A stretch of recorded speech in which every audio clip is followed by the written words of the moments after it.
What's up, guys? This is Joe Samo. Watch this video. You're going to improve your data sufficiency because we're going to do 3 really tough, tricky questions together. Let's start with this first one. And a reminder, A is the answer if number 1 is all the information you need to answer that question. B is the correct choice if number 2 is all the information you need to answer that question. C is the correct choice if both of them together are needed to answer the question. D is the correct choice if both of them by themselves can answer the question. And E is the right answer if even with both of them you cannot get the answer.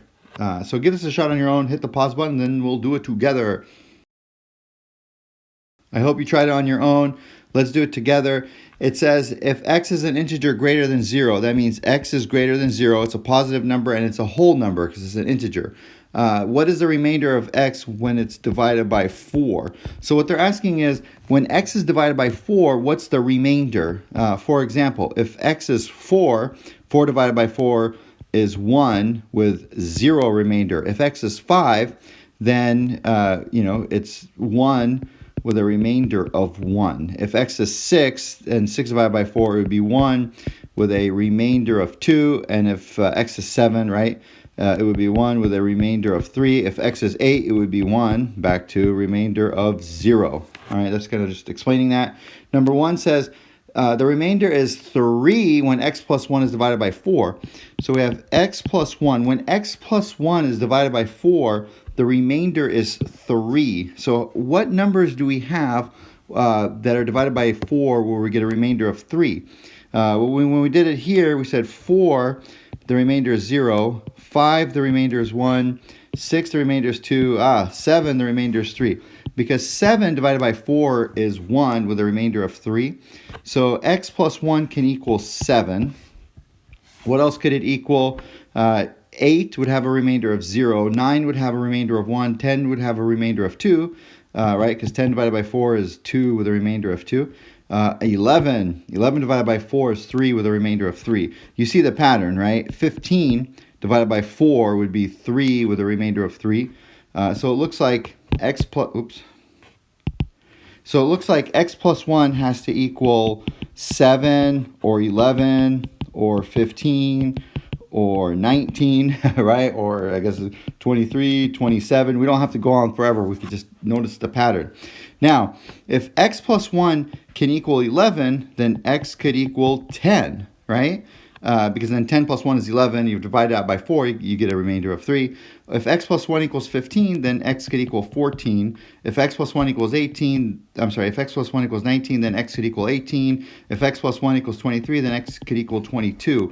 Notice this pattern. So according to number 1, x plus 1 divided by 4 gets you a remainder of 3, and therefore x could be 10, 14, 18, 22, and you notice the pattern. X could be, those numbers, and then every number 4 more than those. So what do we notice about each of those numbers? If we divide now, because the call of the question was, what is the remainder when x is divided by 4? If x is 10, 10 divided by 4 is 2 with a remainder of 2.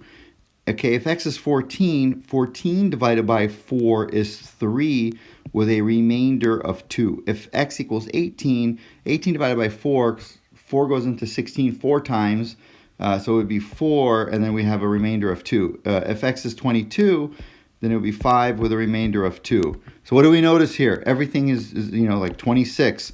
4 goes into 24 6 times, and then there will be a remainder of 2 to get it to 26. So you notice a pattern. Every pattern is we have a remainder of 2. So number 1 is sufficient because number 1 we know that when x is divided by 4, we're going to get a remainder of 2. So 1 is sufficient. Okay, now let's do number 2. This is, they always get tricky, the GMAT.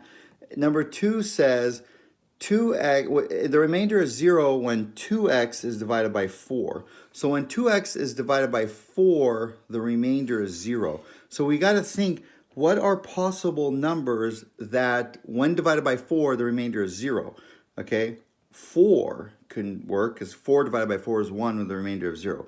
8, because 8 divided by 4 is 2 with a remainder of 0. 12, because 12 divided by 4 is 3 with a remainder of 0. 16, right? You notice the pattern. So it looks like 2x has to equal a multiple of 4 because 2x right? 2x has to equal a multiple of 4 because all these multiples of 4, when they're divided by 4, we have a remainder of 0. So 2x could equal 4, 2x could equal 8, 2x could equal 12, 2x could equal 16, 2x could equal 20, 2x could equal 24. So if 2x could equal 4, now we want to know what could x equal. It looks like, according to number 2, x could equal 2, x could equal 4, x could equal 6, x could equal 8, x could equal 10, x could equal 12. So according to number 2, x has to be an even number. Now we go back to the call of the question, what is the remainder when x is divided by 4? It looks like here with number 2, it would be 0 with a remainder of 2. Number 4, it would be 1 with a remainder of 0. Here it would be 1 with a remainder of 2. Number 8, we'd have a remainder of 0 because it would be 2 with a remainder of 0. Number 10, we'd have 2 with a remainder of 2. And then here we'd have a remainder of 0. 14, we would have 3 with a remainder of 2. 16, we'd have a remainder of 0. So it looks like all number 2 gets us to is that x is some sort of even number. But the problem is, if it's an even number that is not a multiple of 4, then when divided by 4, we're going to have a remainder of 2. If it's an even number that is a multiple of 4, then when we divide it by 4, we have a remainder of 0. So number 2 by itself is not sufficient. So therefore, the answer to this first of the 3 that we're going to do is A. All right, give this one a shot on your own. You can hit the pause button, then we'll do it together. All right, I hope you tried it on your own. It says if x and y are positive integers, so there are whole numbers that are greater than 0, what is the value of the square root of x plus the square root of y? So we're going to have to figure out what is the square root of x, or what is x and what is y to get this one. The first one just says x plus y equals 15. So this one, I mean, in theory, x could equal 1 and y could equal 14, or x could equal 5 and y could equal 10. There are several possibilities here. It's tricky, and I want you to be careful because the square root of 1 plus the square root of 14 does not equal the square root of 15. You cannot add the square roots like that. If you had something where you're multiplying it, that is allowed. All right, because 1 times 14 is 14, so square root of 1 times square root of 14 is the square root of 14. So you can do that, but here you can't add it. So what that means is the square root of 1 plus the square root of 14, it doesn't equal the square root of 15, and it would not equal the same thing as, for example, the square root of 5 plus the square root of 10. It doesn't work that way with adding square roots. So by itself, number 1 is not sufficient. The next one is the square root of xy. Remember, xy is positive integers, equals 6, so neither of them can be negative. Since we know they're both positive integers, we can square it, and we're not going to have a problem with, multiple different possible answers. We could square it, so then the square root of, the square of the square root of a number is just that number, right? So then squaring the square root of xy is xy, and then squaring 6, we get 36. So number 2 by itself, we get xy equals 36. That one's not going to help us either. X could be 1 and y could be 36, for example. Those are both perfect squares. Let's see if we could do it. If x equals 4, y would equal 9. I'm just giving you examples here, but you'll see, or x could be 2 and y could be 18. X could be 3, y could be 12. But let's just use these. Now, the call of the question is, do we know what the square root of x plus the square root of y equals? If in this one, it would be the square root of 1 plus the square root of 36. The square root of 1 is 1. The square root of 36 is 6, so this would be 7. And then a second example, it would be the square root of 4 plus the square root of 9. The square root of 4 is 2. The square root of 9 is 3, so that would equal 5. As you could tell, those two numbers are not the same. So by itself, number 2 is not sufficient. All right, together it goes like this. We had x plus y equals 15, and then we simplified it to xy equals 36, right? When we had the square root and we squared both sides. So now, this is going to work, and I'll tell you why it's going to work. I'll show you. Anytime you have two equations and two unknowns, unless it creates some sort of like circular, equations with the two, you're almost always going to have, you could solve that. All right, so let me show you what I mean. If x plus y equals 15 and xy equals 36, so we can say x equals 15 minus y. and we could just punch that into that xy equals 36. We'd have 15 minus y times y equals 36. We distribute the y, we'd have 15y minus y squared equals 36. And then I want to bring everything to this side. We have 0 equals y squared, and then we'd subtract 15y from each side, plus 36. So we have here a quadratic equation, and it always works with the GMAT. You could factor this. What two numbers have a product of 36 and a sum of negative 15? It would be negative 12 and negative 3. So here we have y minus 12 times y minus 3 equals 0.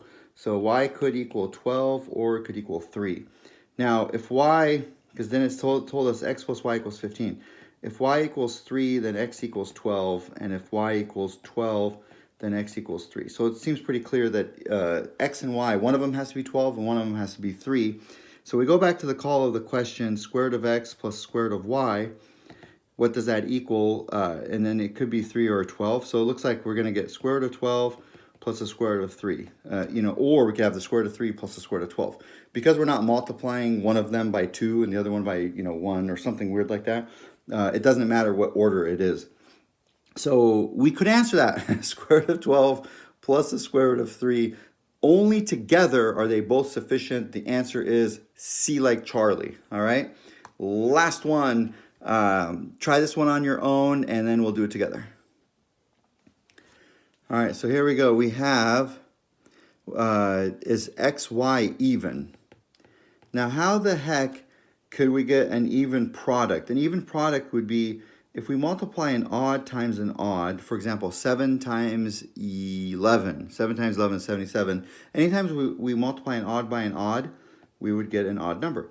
If we multiply an even by an odd, like 2 times 41, we're going to get an even number. In fact, an even times any integer is going to be an even number. Definitely, if we multiply an even number by an even number, we will get an even number. XY even, if you look at this, the only thing we need is either x or y to be even. If one of those are even, then the product is going to be even.